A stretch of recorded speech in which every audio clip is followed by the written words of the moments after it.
بعض افراد جو ہیں وہ عیسائی ہو گئے، یہ تو ان کے اپنے ایمان کی بات ہے کہ وہ عقائد جو مسلمانوں میں عیسائیوں کی وجہ سے رائج ہو گئے، اس کا اثر تھا کہ جس کی وجہ سے وہ لوگ اس طرف مائل ہو گئے۔ ہاں، یہ البتہ بات ضرور آتی ہے کہ پادری عماد الدین عبداللہ آتم وغیرہ یہ سارے پہلے مسلمان علماء میں سے تھے جو بعد میں عیسائی ہو گئے تھے۔ تو یہ اس پہ غور کریں کہ کیوں بڑے بڑے علماء جو کہ اسلام کے نمائندے کہلاتے تھے وہ عیسائیوں کے اثر سے کیوں عیسائی ہو گئے، اس کی بہت ساری وجوہات بھی تھیں، اور آخرکار ان لوگوں نے پھر اسلام کے خلاف کام کیا ہے۔ اور مرزا صاحب نے تو حتی الوسع یہی کوشش کی ہے کہ صلیب کے ٹکڑے کر دیے، صلیب کو پاش پاش کر دیا، عیسائیوں کے خدا کو مار دیا، اور آپ لوگ ابھی تک اس کے انتظار میں بیٹھے ہیں کہ عیسیٰ علیہ السلام زندہ آسمان پر ہیں۔ یہی وہ عقائد ہیں جن کی وجہ سے مسلمان ٹھوکر کھا جاتے ہیں۔ جی، اگلے ہمارے ٹیلی فون کالر سے ہم بات کرتے ہیں۔ مکرم مصور نواز صاحب ہیں جو کہ پاکستان سے اس وقت ہمارے ساتھ ٹیلی فون لائن پر موجود ہیں، ان سے بات کرتے ہیں۔ السلام علیکم ورحمۃ اللہ مصور نواز صاحب۔ السلام علیکم ورحمۃ اللہ مصور صاحب، آپ ٹیلی فون لائن پر موجود ہیں۔ السلام علیکم۔ ایک اور ٹیلی فون کالر ہیں لنڈن سے، مکرم محمد آصف چغتائی صاحب، ان کو موقع دیتے ہیں اور ان کے ساتھ بات کرنے کی کوشش کرتے ہیں۔ السلام علیکم ورحمۃ اللہ محمد آصف صاحب۔ جی وعلیکم السلام ورحمۃ اللہ وبرکاتہ۔ جی جناب۔ اہل قادیان اور رائے خدا کی ٹیم کو ہماری سب کی طرف سے السلام علیکم اور عید مبارک کا تحفہ۔ شکریہ جناب۔ السلام۔ حضرت مسیح موعود علیہ الصلوۃ والسلام فرماتے ہیں جو قرآن کو عزت دے گا وہ آسمان پر عزت پائے گا۔ جماعت احمدیہ نے تقریباً 100 زبانوں میں قرآن کریم کے تراجم شائع کر کے دنیا میں ایک انقلاب برپا کر دیا۔ دنیا میں اس وقت اسلامی ملک تقریباً 40 سے زیادہ ہیں۔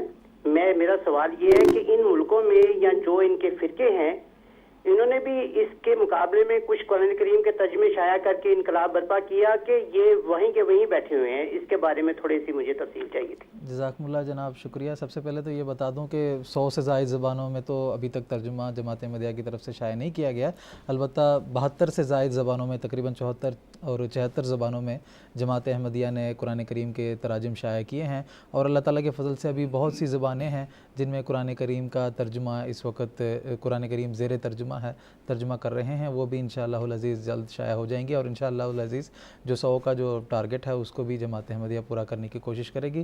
جہاں تک آپ کا سوال ہے میں محترم مولانا منیر احمد صاحب خادم سے پوچھنا چاہوں گا۔ جی، انہوں نے جیسا بتایا کہ کیا اور بھی فرقوں نے قرآن مجید کے ترجمے شائع کیے ہیں، تو بعض ایسے ہیں کہ جنہوں نے قرآن مجید کے ترجمے شائع کیے ہیں، لیکن جتنی تعداد میں یا جس قدر جس طریقے سے قرآن مجید کے تراجم جماعت احمدیہ نے شائع کیے ہیں منظم ڈھنگ میں، وہ اور کسی اور فرقے کی طرف سے نہیں ملتے۔ یہ تو بھی آپ نے فرمایا کہ 70-72 زبانوں میں قرآن مجید کے ترجمے ہوئے ہیں، لیکن اس کے علاوہ بھی جوبلی کے موقع پر جماعت نے 100 زبانوں میں منتخب آیات قرآن مجید کی ضرور شائع کی، پھر 100 زبانوں میں منتخب احادیث شائع کی۔ تو احادیث کے حوالے سے بھی اور قرآن کے حوالے سے بھی 100 زبانوں کا ٹارگٹ ویسے پورا ہوا ہے، لیکن انشاءاللہ تعالی وہ وقت نزدیک ہے کہ 100 زبانیں بھی پوری ہو جائیں گی۔ لیکن بات یہ ہے کہ اصل چیز زبانوں میں قرآن مجید کی اشاعت نہیں ہے۔ اگر کسی کے پاس پیسہ ہو تو وہ جتنی مرضی زبانوں میں قرآن مجید کی اشاعت کر لے۔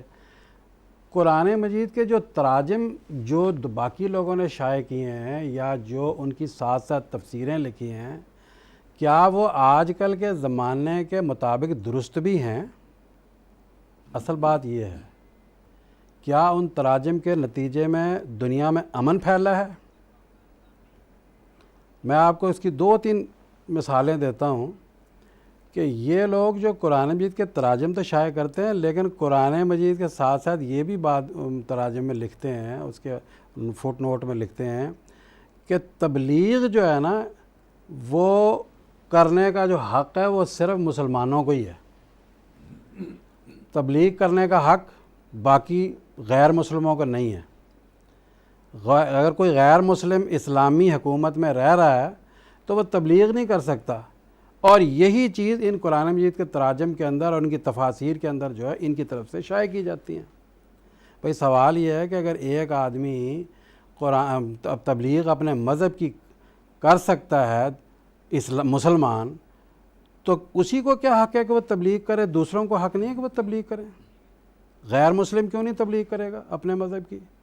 ان کا کہنا یہ ہے، یہ سوال ایک بار یہ ابھی حال ہی میں یہ بڑے ان کا چل رہا چرچا ہمارے ذاکر صاحب کا، تو ان کے اوپر کچھ تھوڑی سی پابندی بھی غالباً لگنے والی ہے، تو انہوں نے ایک بار میں نے خود سنا کہ کسی نے ان سے سوال کیا کہ آپ یہ بتائیں کہ کیا غیر مسلم بھی اسلامی حکومت میں تبلیغ کر سکتا ہے، اور پھر کیا مسلمان غیر مسلموں کی حکومت تبلیغ کر سکتا ہے؟ انہوں نے بہت ہی تعجب کے ساتھ اس کی طرف دیکھ کر یہ کہا، یہ باقاعدہ ریکارڈڈ ہے، ہمارے پاس موجود ہے اس کی ویڈیو۔ یہ کہتے ہیں دیکھو بھائی بات یہ ہے کہ 2 اور 2 4 ہوتے ہیں، اور 4 اور 4 8 ہوتے ہیں، کیا آپ کو یہ پتہ نہیں ہے؟ وہ جو تھا جس نے سوال کیا ہوگا، ہاں بھائی 2 اور 2 4 ہوتے ہیں، اور 4 اور 4 8 ہوتے ہیں۔ کہنے لگا جب 2 اور 2 4 اور 4 4 اور 4 8 ہوتے ہیں تو ہماری جو مسلمانوں کی تبلیغ ہے وہ 2 اور 2 4 اور 4 اور 4 8 کی طرح، یہ سچائی پر مبنی ہے۔ وہ تو ہمیں پتہ ہے کہ وہ 4 اور 4 8 نہیں کہیں گے، 16 کہیں گے، یا 4 اور 4 کو 9 کہیں گے۔ تو جب ہمیں پتہ ہے کہ انہوں نے غلط بات کرنی ہے تو ہم کیسے ان کی غلط بات کو سن لیں اور غلط بات پھیلانے کی ان کو جو ہے وہ موقع دیا جائے؟ یہ انہوں نے بات بیان کی۔ اور قرآن مجید میں اللہ تعالیٰ کیا بات بیان فرماتا ہے؟ اللہ تعالیٰ تو ابلیس کو بھی موقع دیتا ہے کہ تبلیغ کر لے جتنی کرنی ہے۔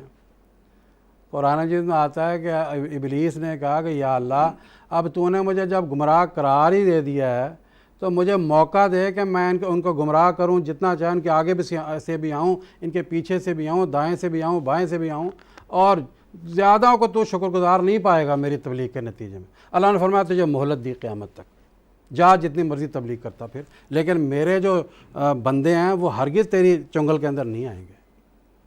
تو قرآن مجید تو ابلیس کو بھی تبلیغ کرنے کی اجازت دیتا ہے، اور یہ کہتے ہیں کہ صرف مسلمانوں کو ہی اجازت ہے، غیر مسلموں کو تبلیغ کرنے کی اجازت نہیں ہے۔ ایک تو یہ بات قرآن مجید پھیلائی گئی۔ دوسری بات یہ کہی گئی کہ جو جہاد ہے وہ تو ضروری ہے تبلیغ کرنے کے لیے۔ یہ تو باقاعدہ مولانا مودودی نے بھی کہا، اور جن کو یہ دیوبندی مجدد الملت کہتے ہیں، اشرف علی تھانوی، ان کی کتابیں آپ پڑھ کر دیکھ لیں، وہ لکھتے ہیں کہ خالی نماز روزے سے کامیابی نہیں مل سکتی، جہاد بھی بہت ضروری ہے۔ اور مولانا مودودی نے اپنی کتاب جو لکھی الجہاد و فی الاسلام اور مرتد کی سزا وغیرہ، اس میں وہ لکھتے ہیں کہ یہ جہاد ضروری ہے تبلیغ کے لیے۔ جب تک کسی ملک میں ہماری اکثریت نہیں ہوتی تو اس وقت تک لوگ ہماری بات کہاں سے مان لیں گے؟ اس لیے سب سے پہلے جہاد کر کے لوگوں کو اسلام کی طرف لاؤ۔ اور پھر وہ اس کی دلیل دیتے ہیں کہ دیکھو 13 سال تک نبی کریم صلی اللہ علیہ وسلم مکہ میں واعظ و نصیحت کرتے رہے، اپنے لیکچروں کے ذریعہ، اپنے خطابت کے ذریعہ لوگوں کے دل گرماتے رہے، لیکن لوگوں پر اثر نہیں ہوا۔ لیکن جب داعی اسلام نے اپنے ہاتھ میں تلوار پکڑی تو دلوں کا زنگ اترنا شروع ہو گیا اور لوگ مسلمان ہونے شروع ہو گئے۔ الجہاد فی الاسلام ان کی کتاب ہے، مولانا مودودی صاحب کی۔ یہ تو 1940 1942 کی لکھی ہوئی کتابیں ہیں۔ اس زمانے سے قرآن مجید کی یہ تفسیریں شائع کی جا رہی ہیں کہ غیر مسلم کو تبلیغ کرنے کی اجازت نہیں، اور جہاد کے بغیر تبلیغ ہو ہی نہیں سکتی۔ اور پھر قرآن مجید کی اور کیا بات بیان کرتے ہیں یہ کہ اگر کوئی مسلمان غیر مسلم ہو جائے تو وہ مرتد ہو گیا، اور قرآن میں لکھا ہے کہ مرتد کی سزا قتل ہے۔ اور قرآن مجید میں اللہ تعالیٰ فرماتا ہے لا اکراہ فی الدین لکم دینکم ولی دین۔ تو یہ تو قرآن مجید کی انہوں نے کیا ترجمے کرنے ہیں، کیا تفسیریں لکھنی ہیں، یہ تفسیریں لکھ رہے ہیں۔ اور ان تفسیروں کے نتیجے میں آج دنیا کا جو ماحول بنا ہوا ہے، آپ چوگردہ دنیا کا دیکھ لیں، جو اس وقت مسلمانوں کی امیج بن چکی ہے، انہی قرآن مجید کی تفسیروں کے نتیجے میں، انہی ترجموں کے نتیجے میں آج یہ IS اور دوسرے جتنی بھی تنظیمیں ہیں، یہ سب انہی فرقوں کی جو کتابیں ہیں، جس میں ازمنہ وسطی کے جو فقہا بھی شامل ہیں، ان لوگوں کی تعلیمات کو لے کے جو انہوں نے تفسیریں بنائیں، یہ تفسیر۔ تو اصل بات یہ نہیں ہے کہ قرآن مجید کی کتنی زبانوں میں تراجم شائع کر لیے، اصل یہ ہے کہ قرآن مجید کا جو اصلی جو چہرہ ہے، جو عظیم الشان چہرہ ہے، جو خدا تعالیٰ نے نبی کریم صلی اللہ علیہ وسلم کے ذریعہ آج سے 1400 سال پہلے دنیا میں ظاہر فرمایا، وہ چہرہ کس نے پیش کیا ہے؟ وہ چہرہ صرف اور صرف سیدنا حضرت اقدس مرزا غلام احمد قادیانی مسیح موعود اور مہدی موعود علیہ الصلاۃ والسلام نے پیش فرمایا۔ لہذا صرف اعتراض کسی غیر احمدی کی کتاب یا کسی غیر احمدی عالم کی کتاب کو لے کر اعتراض کر لینا اور ایسا حوالہ پیش کر دینا جس کا وجود ہی نہ ہو، جیسے ابھی ہمارے ان بھائی نے کہا کہ جنگ مقدس میں جو ہے وہ لکھا ہے کہ مرزا صاحب نے جو ہے وہ چیک لیا ہے، کیش لیا ہے انگریزوں سے، نعوذ باللہ من ذالک۔ اتنی جھوٹی بات ہے کہ اس سے بڑی جھوٹی بات ہو ہی نہیں سکتی۔ تو دوسروں کی کتابوں کا مطالعہ نہ کریں، بلکہ اصل کتابیں جو حضرت مسیح موعود علیہ الصلاۃ والسلام نے لکھی ہیں قرآن مجید کی تفسیر کی روشنی میں، ان کا مطالعہ کریں۔ کیوں؟ اس لیے کہ یہ کتابیں الہام الہی کی روشنی میں لکھی گئی ہیں، اور ایک شخص دعویٰ کرتا ہے کہ مجھے خدا نے یہ تفسیریں سکھائی ہیں، یہ خدا نے مجھے قرآن کے ترجمے سکھائے ہیں، اور خدا کے سکھائے سے میں لکھتا ہوں، خدا کے بلائے سے میں بولتا ہوں، تو پھر تو اس کا معاملہ خدا پہ چلا گیا۔ اللہ نے دیکھنا ہے کہ اب اس کی پکڑ کرنی کہ کرنی۔ آپ نے ایک طرف یہ الہامات کا سلسلہ شروع کیا کہ مجھے میرے خدا نے یہ باتیں سکھائی ہیں، اور دوسری طرف آپ کو یہ الہام ہو رہا ہے کہ میرا خدا یہ کہتا ہے واللہ یعصمک من الناس، لوگوں کے حملے سے اللہ تجھے محفوظ رکھے گا، تجھے قتل ہونے سے بچائے گا۔ اور یہی الہام نبی کریم صلی اللہ علیہ وسلم کو بھی ہوا۔ آپ دیکھ لیں کس طریقے سے یہ لوگ حضرت مسیح موعود علیہ السلام کی جان کے دشمن بن گئے۔ یہی جو جنگ مقدس کا جو ذکر کیا گیا ہے، اس جنگ مقدس میں جب پادری لوگ ہار گئے تو پادری جو مارٹن کلارک تھا، ڈاکٹر مارٹن کلارک، اس نے حضرت مسیح موعود علیہ السلام پر قتل کا مقدمہ بنا دیا کہ چلو ہم اپنی جو ہار کی جو ہماری خفت ہوئی ہے اس طریقے سے مٹانے کی کوشش کرتے ہیں۔ اللہ تعالیٰ نے اس قتل کے مقدمے سے آپ کو بچایا۔ کیسے کیسے آپ جب دلی گئے، دوسری جگہوں پہ گئے، آپ پر سنگباری کی گئی، آپ پر قتل کے مقدمے بنائے گئے، ہر طرح کوشش کی گئی کس طریقے سے آپ کی جو ہے وہ ہم جان کی جو ہے وہ کے دشمن بن جائیں۔ لیکن اللہ نے آپ پر الہام کیا تھا واللہ یعصمک من الناس، وہی الہام قرآنی جو ہمارے نبی کریم صلی اللہ علیہ وسلم کو بھی کیا گیا تھا کہ آپ تبلیغ کیجئے، آپ کی جان کی حفاظت ہمارے ذمہ ہے۔ چنانچہ جب وہ آیا تھا ایران کا بادشاہ نے اپنے گورنر کو کہا تھا کہ جو مکہ کا نبی ہے اس کو پکڑ لو، تو نبی کریم صلی اللہ علیہ وسلم نے فرمایا کہ ٹھہرو، میں تم کو اگلے دن بتاؤں گا، اور ان کو اگلے دن یہ بتایا گیا جاؤ تمہارے خدا کو میرے خدا نے مار دیا ہے۔ تو جس طرح واللہ یعصمک من الناس کا الہام نبی کریم صلی اللہ علیہ وسلم کے وجود باوجود میں پورا ہوا، ایسے ہی یہ الہام حضرت مسیح موعود علیہ الصلاۃ والسلام کے وجود میں پورا ہوا۔ آپ دیکھیں کہ اگر حضرت مسیح موعود علیہ السلام نے نعوذ باللہ من ذالک یہ جو تفسیریں لکھی ہیں یا جو قرآن مجید کے جو بیان کیے ہیں اور الہام الہی کی روشنی سے بیان کیے ہیں، اگر یہ غلط ہوتے تو اللہ تعالیٰ قرآن مجید میں فرماتا ہے وَلَوْ تَقَوَّلَ، اگر یہ شخص جو جھوٹا الہام بنا کر پیش کرے گا یعنی نبی کریم صلی اللہ علیہ وسلم، تو میں شاہ رگ پکڑ کے کاٹ دوں گا، ان کا کام تمام کر دوں گا اور ناکام و نامراد کر دوں گا، یہ نبی کریم صلی اللہ علیہ وسلم کے بارے میں۔ تو آپ کے علاوہ اگر کوئی شخص ایسا کرتا ہے تو اس کا تو برا حال ہونا چاہیے۔ حضرت مسیح السلام فرماتے ہیں دیکھو طاعون آ گئی بچ جاؤ، لیکن میرا خدا نے مجھے کہا ٹیکا نہیں لگانا، میرا خدا مجھے بچائے گا، میرے گھر کے اندر چوہا بھی نہیں مر سکتا۔ چنانچہ آپ دیکھ لیں اس زمانے میں ارد گرد کتنے مولانا صاحبان جو محی الدین لکھو کے، چراغ الدین جمونی وغیرہ کتنے ہلاک ہو گئے طاعون سے۔ اللہ چاہتا تو کیا ان کو نہیں ہلاک کر سکتا تھا نعوذ باللہ اگر جھوٹے تھے تو؟ اللہ نے ان کو بچایا، نہ صرف بچایا بلکہ آج خلافت کے سلسلے کو دنیا میں 2 سے 6 ملکوں تک بچا دیا۔ تو یہ لمبی اس لیے میں نے تفسیر کی ہے کہ صرف قرآن مجید کے تراجم کا ذکر نہیں ہے، بلکہ قرآن مجید کے تراجم اور اس کی تفاسیر جس شکل میں، جس الہام الہی کے روشنی میں اور جس تائید ربانی کے نتیجے میں آپ نے لکھی اور جس طرح خدا تعالیٰ اس کی آج دنیا میں جگمگاہٹ پیدا کر رہا ہے، وہ دیکھنے والی بات ہے۔ جی جزاکم اللہ تعالیٰ جزا۔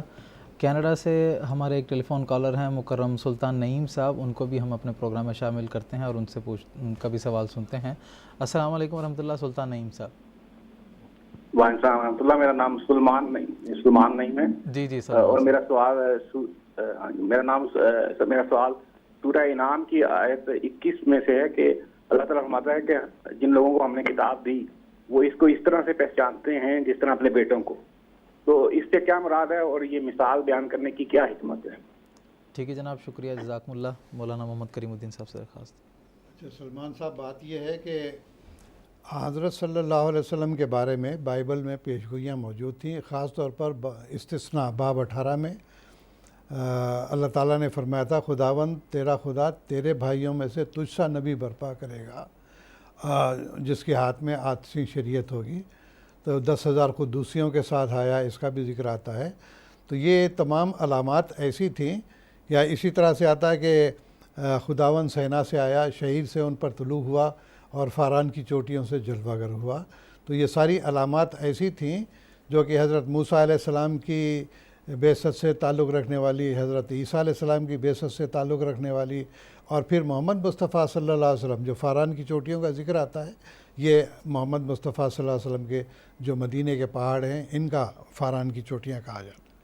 تو جب یہ یہودیوں نے ان تمام پیشگوئیوں کو پڑھا تو وہ سمجھتے تھے کہ وہ نبی جو آنے والا ہے یعنی محمد مصطفیٰ صلی اللہ علیہ وسلم وہ مدینے میں ہی آنے والا ہے، علامات بتاتی تھی. تو لہٰذا یہودیوں کے خاص طور پر 3 قبائل وہاں مدینے میں آ کر آباد ہو گئے تھے. اور جب محمد مصطفیٰ صلی اللہ علیہ وسلم نے ہجرت کی اور مدینے میں آ کر آپ آباد ہو گئے اور انہوں نے دیکھ لیا کہ وہ ساری علامتیں جو بیان کی گئی ہیں آپ کے اندر پوری ہو رہی ہیں، تو لیکن انہوں نے انکار کر دیا. چنانچہ قرآن مجید میں ایک جگہ اور بھی آتا ہے فلما جاءہم ما عرفوا کفروا بہ، کہ جب جس کو انہوں نے پہچان لیا تھا وہ آ گیا ہے تو انہوں نے انکار کر دیا. تو اللہ تعالیٰ نے فرمایا کہ ایک دلیل دی ہے حضرت صلی اللہ علیہ وسلم کی صداقت کی کہ یعرفونہ کما یعرفون ابناءہم، کہ جن لوگوں کی کتاب دی گئی تھی وہ لوگ اس نبی کو اسی طرح پہچانتے ہیں جس طرح کے اپنے بیٹوں کو پہچانتے ہیں.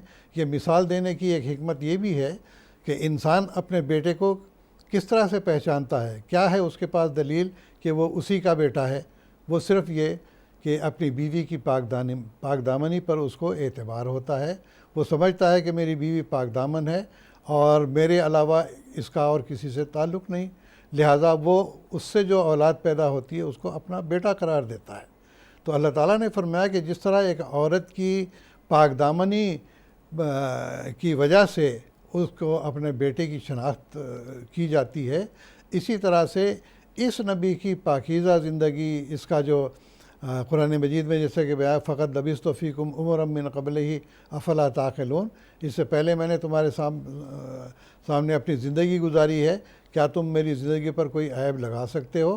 تو ہر ایک نے صدوق اور امین آپ کو قرار دیا، لیکن جب آپ نے دعویٰ کیا تو کہنے لگے کہ نہیں یہ جھوٹا ہے. بلکہ ایک نے یہ کہا کہ ہم تجھے جھوٹا نہیں کہتے بلکہ جو تو لے کے آیا ہے اس کو ہم جھوٹا قرار دیتے ہیں. تو بہرحال نبی کی جو پاکیزہ زندگی 40 سالہ زندگی ہوتی ہے وہ انتہائی پاکیزہ ہوتی ہے، جس بنا پر ہم یہ کہہ سکتے ہیں کہ جو کچھ یہ سچی باتیں کرتا رہا ہے اسی طرح سے اب بھی جو بول رہا ہے یہ یقین سچی بات ہی ہے. یقیناً خدا تعالیٰ نے اس کو نبی بنا کر بھیجا ہوگا. تو یہ دلیل دی ہے قرآن مجید نے کہ تم اپنے بیٹوں کو جس طرح پہچانتے ہو اسی طرح سے اس نبی کو دیکھو کہ جس طرح اس کی زندگی پاکیزگی میں گزری ہے. کیا ایک آدمی مشرق کو جاتے ہوئے اچانک مغرب کو جا سکتا ہے؟ یا یہ کہ ایک آدمی جو ہمیشہ سچ بولنے والا تھا کیا وہ یکدم جھوٹ بولنا شروع کر دے گا؟ یہ فطرت کے خلاف ہے اور عام تجربے کے خلاف ہے.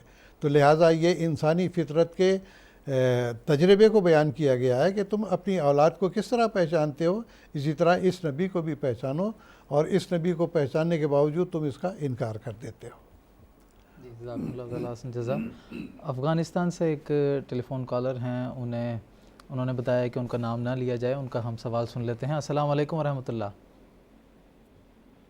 وعلیکم السلام ورحمۃ اللہ وبرکاتہ. طارق صاحب، آپ ٹیم کو دیکھنے والے، سننے والے اور پیارے آقا کو سب کو سلام.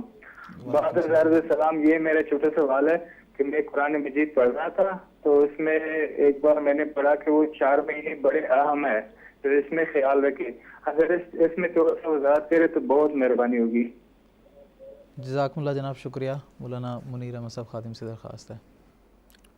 یہ جو 4 مہینے قرآن مجید میں آتا ہے کہ حرمت والے ہیں، تو دراصل قرآن مجید جیسا کہ ابھی ہم ذکر شروع سے کرتے چلے آ رہے ہیں کہ دنیا میں امن پھیلانے والی کتاب ہے، اور یہ جو 4 مہینے ہیں دراصل یہ حج کے مہینے ہیں۔ اس میں آخری مہینہ ذی الحج کا ہے، اور اس سے پہلے اوپر 3 مہینے جو اور ہیں وہ رجب، محرم، شعبان، محرم، ذی قعدہ اور ذی الحج، یہ 4 مہینے جو ہیں نا یہ اس لیے قرار دیے کہ اس میں لڑائی جھگڑا نہیں ہونا، جنگ نہیں ہونی، کہ اب حج کے لیے جو سواریاں نکل رہی ہیں، جو لوگ جا رہے ہیں، ان کے لیے راستے کا امن جو ہے یہ میسر آ جائے۔ کیونکہ قرآن مجید میں اللہ تعالیٰ یہ فرماتا ہے کہ جو یہ خانہ کعبہ ہے، جو یہ بیت اللہ شریف ہے، اس کو ہم نے دنیا کے لوگوں کے لیے ایک امن قائم کرنے کا جو ہے وہ ذریعہ بنایا، اور تمام دنیا کے لوگوں کو حج کے مہینے میں اکٹھا ہونے کا یہاں پر حکم دیا تاکہ سب اس امن کے پیغام کو یہاں سے حاصل کریں۔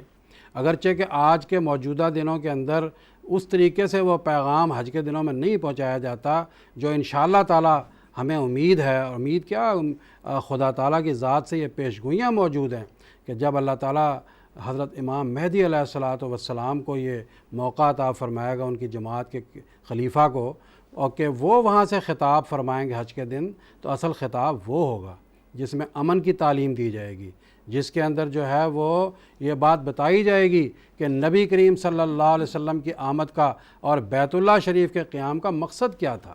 یہ بات اس وقت بیان کی جائے گی، لیکن اس وقت میں صرف اسی لیے یہی بات آپ کی خدمت میں عرض کرنا چاہتا ہوں کہ یہ 4 مہینے جو ہیں وہ اسی لیے حرمت والے مہینے قرار دیے گئے ہیں کہ تاکہ حج جو ہے وہ امن و امان کے ساتھ اور صحیح طریقے سے جو ہے وہ ہو جائے۔ اس میں کسی کو یہ بھی نہیں کہا گیا کہ وہ اپنا ہتھیار باہر نکالے یا لڑائی جھگڑا کرے یا گالی گلوچ نکالے۔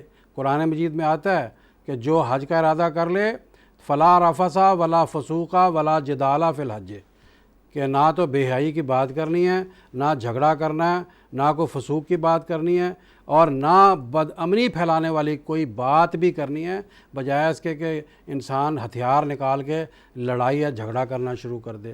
تو یہ وہ تعلیمات قرآنی ہیں جو ان حرمت والے مہینوں کے حوالہ سے قرآن مجید میں قرار دی گئی ہیں، اور اسی لیے کہ قرآن مجید میں تو یہ تعلیم دی گئی ہے کہ ہم لوگوں نے دشمنوں کے ساتھ بھی انصاف کا سلوک کرنا ہے۔ دشمن، اگر لوگ تو عام طور پر اپنوں کے ساتھ انصاف کی بات کرتے ہیں نا، لیکن قرآن مجید اپنے امن کے حوالے سے دنیا میں چوٹی پر پہنچ گیا ہے، اتنی عظیم الشان چوٹی پر پہنچ گیا ہے کہ قرآن مجید وہ پہلی کتاب ہے جس کے اندر یہ تعلیم نازل ہوئی ہے۔ ہمارا چیلنج ہے کہ قرآن مجید سے پہلے یہ تعلیم کسی بھی مقدس کتاب کے اندر نہیں ہے۔ کیا تعلیم ہے؟ وَلَا يَجْرِمَنَّكُمْ شَنَآنُ قَوْمٍ عَلَىٰ أَلَّا تَعْدِلُوا اعْدِلُوا هُوَ أَقْرَبُ لِلتَّقْوَىٰ، کہ تم کسی قوم کی دشمنی بھی تم کو اس بات پر آمادہ نہ کرے کہ تم انصاف کو چھوڑ دو۔ انصاف کرنا ہے، یہ تقویٰ کے زیادہ قریب ہے۔ تو قرآن مجید تو یہاں تک لے جاتا ہے۔ قرآن مجید تو ہرگز بد امنی پھیلانے والا اور امن کو ضائع کرنے والا مذہب نہیں ہے۔ تو اس حوالے سے قرآن مجید کو پڑھنا ہوگا، اور پھر یہی کہا جائے گا کہ قرآن مجید کو اگر پڑھنا ہے تو حضرت مسیح موعود علیہ الصلوۃ والسلام کی آنکھوں سے پڑھو، جو آپ نے نور پھیلایا دنیا میں، اس کو لے کر جو ہے وہ دیکھو۔ جی، جزاکم اللہ تعالیٰ حسن جزا۔ تو ناظرین کرام، آج کا جو ہمارے ایپیسوڈ کا وقت ہے یہ اسی کے ساتھ ختم ہوا چاہتا ہے۔ آخر پر میں سیدنا حضرت اقدس مسیح موعود علیہ السلام کا ایک اقتباس آپ کی خدمت میں پیش کرتا ہوں، جس میں حضور فرماتے ہیں، قرآن شریف ایسا معجزہ ہے کہ نہ وہ اول مثل ہوا اور نہ آخر کبھی ہوگا۔ اس کے فیوز و برکات کا در ہمیشہ جاری ہے، اور وہ ہر زمانے میں اسی طرح نمایاں اور درخشاں ہے جیسا کہ آن حضرت صلی اللہ علیہ وسلم کے وقت تھا۔ علاوہ اس کے یہ بھی یاد رکھنا چاہیے کہ ہر شخص کا کلام اس کی ہمت کے موافق ہوتا ہے۔ جس قدر اس کی ہمت اور عزم اور مقاصد عالی ہوں گے، اسی پائے کا وہ کلام ہوگا۔ سو وحی الہی میں بھی یہی رنگ ہوگا۔ جس شخص کی طرف اس کی وحی آتی ہے، جس قدر ہمت بلند رکھنے والا وہ ہوگا، اسی پائے کا کلام اسے ملے گا۔ حضرت صلی اللہ علیہ وسلم کی ہمت و استعداد عزم کا دائرہ چونکہ بہت ہی وسیع تھا، اس لیے آپ صلی اللہ علیہ وسلم کو جو کلام ملا وہ بھی اس پائے اور رتبہ کا ہے کہ دوسرا کوئی شخص اس ہمت اور حوصلہ کا کبھی پیدا نہ ہوگا۔ تو ناظرین کرام، انشاءاللہ العزیز جو ہم اپنی سیریز آپ کی خدمت میں پیش کر رہے ہیں قرآن مجید کے تعلق سے، انشاءاللہ العزیز آئندہ جو ہفتہ ہمارا آنے والا ہے مورخہ 16 جولائی 2016 کو، اس کا عنوان ہوگا قرآن مجید میں مذکور پیشگوئیاں۔ قرآن مجید میں جو پیشگوئیاں موجود ہیں جس کو آج کے زمانے میں ہم پوری ہوتے ہوئے دیکھ رہے ہیں، ان کے تعلق سے کچھ تفاصیل ہم آپ کی خدمت میں پیش کریں گے۔ تو ہمارا اگلا ایپیسوڈ مورخہ 16 جولائی 2016 ہفتے کے روز انڈین ٹائم کے مطابق رات کے 9:30 بجے اور جی ایم ٹی کے مطابق سحر کے 4 بجے قادیان دارالعلومان سے ہم آپ کی خدمت میں لائیو پیش کریں گے۔ تب تک کے لیے اجازت دیجیے گا۔ السلام علیکم ورحمۃ اللہ وبرکاتہ۔ آؤ لوگوں کہ یہی نور خدا پاؤ گے، لو تمہیں طور تسلی کا بتایا ہم نے۔ آؤ لوگوں کہ یہی نور خدا پاؤ گے، لو تمہیں طور تسلی کا بتایا ہم نے، لو تمہیں طور تسلی کا بتایا